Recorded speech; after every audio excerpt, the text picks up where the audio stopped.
Warriors of Matrimony, written by Kenneth E. Foltz, Jr., narrated by Darilli. Chapter 3. The Red Sharks. A stone fortress wall surrounded the capital of Saron, Shiwang, with the buildings and homes in palace-style decor and the rock-hard streets lining the way to Saron's military base and castle.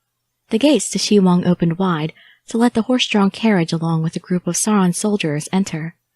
The carriage and soldiers headed straight for the military base as the normal folk of Saron went about their lives.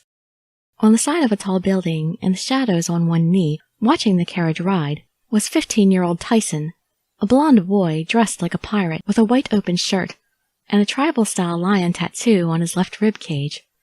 A smile spread across his face. Looks like I get to have some fun with that bastard captain now that he's back. Tyson reached into his brown strap bag on his back and pulled out 2 ball-fuse bombs. Captain Xia sat across from Calidora inside the carriage with his arms folded across his chest. Calidora sobbed. There's nothing to worry about, young one, Captain Xia responded. Your mother will be here soon, and you'll be raised here in Saron. Bombs rolled under the carriage. Calidora balled up her fist as she cried, I want to live with Mommy and Daddy! An explosion went off, knocking the carriage over. The carriage crashed on its side, with all the soldiers stopping abruptly. The roof of the carriage got kicked from within several times until it came off. Captain Xia pulled himself out of the carriage. Don't tell me those good-for-nothing red sharks are here. Calidora ran out of the carriage into the nearest alleyway. I want to go home! Daddy! Captain Xia stuck his hand out. After her! Don't let Colonel Lei's granddaughter get away! Several soldiers chased after the young girl. Calidora ran down the alley until she reached the wall at the end, which split off into 2 different directions. She looked both ways, not sure where to go. Saron soldiers stopped a few feet behind the girl. There's no need for you to fear, Lady Calidora.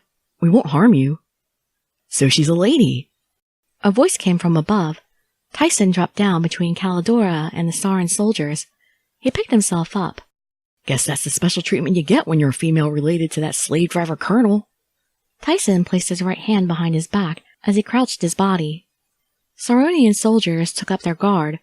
Lion's heart, get out of our way! Lines curved and grew behind Tyson's back, forming a pirate sword that materialized once the lines finished connecting together. Calidora looked at the sight in amazement. Sorry, but I'm not in a giving mood. Tyson swung the blade forward, cutting across the row of soldiers, taking them all down. Their blood spilled in front of Calidora, to her terror. Tyson turned around with a sensible grin. Time to go. Tyson grabbed Calidora up with his free arm, running down the right side of the alley. Hey, get back here! More soldiers chased after the pair. Tyson's sword disassembled and disappeared. He stuck out his free hand, which had lines formed into platforms across the walls. Tyson leapt from platform to platform, escaping onto a roof while having his designs disappear behind him. The Saron soldiers looked up in awe. What do we do? What do we tell the captain? Another soldier questioned. Tyson kicked open the doors to the Red Shark's hideout. Wake up, you lazy dogs! The Red Shark's members lifted themselves off the various daises built into the walls. A long stage stood in the back, with broken steps that led up to it. Tyson stepped into the room, carrying Calidora under his arm. Now line up and let me introduce you to a brand new friend. All 7 pirate teen boys lined up in front of Tyson. Tyson put Calidora down. He placed his hand on top of her head.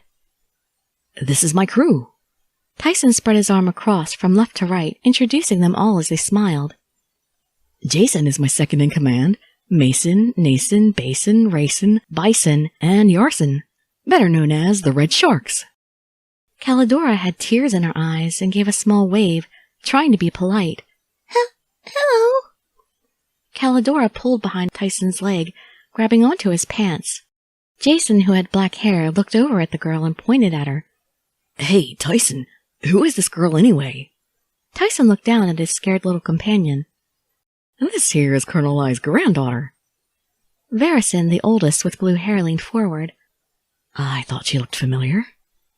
Mason looked at the others on his right. Wait, I thought she only had a daughter named Annala. Calidora leaned forward. You know my mama? All the pirate boys focused on her again. The reaction made Calidora nervous again, and she hid behind Tyson's leg. We sure do, little one, but that was before she left the capital for the western country Camgon. Tyson kneeled down to be at the same level as Calidora. He looked at her with a friendly face. Is that where you're from? Calidora nodded her head. She soaked up her tears. I want my mama and daddy. Tyson patted her on the head. Well, we'll see what we can do about that. Tyson looked back at his men. Won't we? A lamp was lit in the middle of the stage that night. Calidora rested on one of the daises. Why would you help a woman, Tyson? Have you gone nuts? Basin said. Tyson sat on the stage, leaning against the wall with his hands behind his head. The rest of his gang formed a circle around him. That was just an act, so we wouldn't have to deal with her whining the entire time. Tyson leaned his head up and shut his eyes.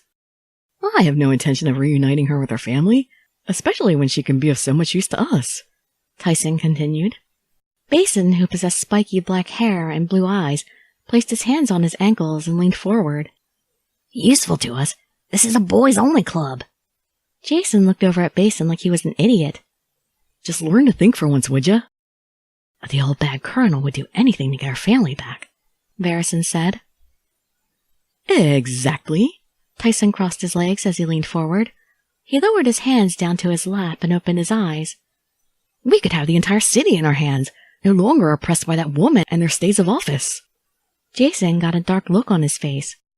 So by being nice to the girl, we get her to cooperate with us. She's young, which makes her naive. That's why we won't have to force her. A dark grin appeared across Tyson's face. That's right. We're here to help her get back to her family. Chapter 3 End.